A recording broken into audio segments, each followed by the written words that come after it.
நம்ம அந்த படத்தை பேச முடியுது, ஸ்பெஷலாக பேச முடியுது. ஏன்னா இது ஒரு ஜெம், அது ஹிட் அண்ட் ஜெம் இந்த படம். இப்போ என்ன எதனால் அப்படி சொல்ல வரேன்னா, இப்போது பார்க்கும்போது அது ஒரு அவுட்வேர்டாக ஒரு மியூசிக்கல் ஃபிலிமு, கொஞ்சம் போர் அடிக்கும்பா, ரொம்ப வாசிப்பாங்கப்பா, ஸ்லோவாக இருக்கும்பா, அப்படி நிறைய ஆப்பராலாம் போயிட்டே இருக்கும்பா அப்படின்ற மாதிரி.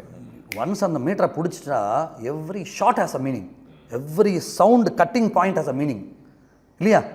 Every cutting point has a meaning. அங்கே அவள் வந்து மாமியார் திட்டுவா, அது ஞாபகம் இருக்கா உங்களுக்கு? சொல்லுங்க. என்ன நீ பண்ற, என் பொண்ணை கூட்ட வரையா, அது அப்படியே அவருடைய ஹை பிச் ஒப்பேரா மாதிரி அந்த கட்டாகட்டும் என்ன, அது ஒவ்வொன்றுமே அது பார்க்கும்போது எப்பா. ஸ்டேஜில் போய் ஏதோ வாசிச்சுக்கிட்டு இருக்காங்க, குதிரை வருது, இது வருது, ஏதோ கோமாளித்தனம் பண்ணிக்கிட்டு இருக்காங்க.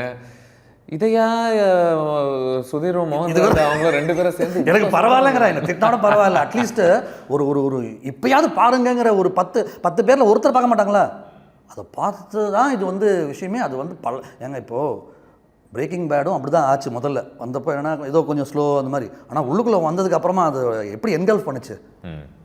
இப்போ நம்ம சொல்கிற ஆர்க்கு அன்னைக்கே இருக்குது அமிடியஸில், எங்கேருந்து முடிச்சா எங்கேருந்து ஆரம்பிச்சு எங்கே முடிச்சாங்க ஒன்று இருக்குல்ல.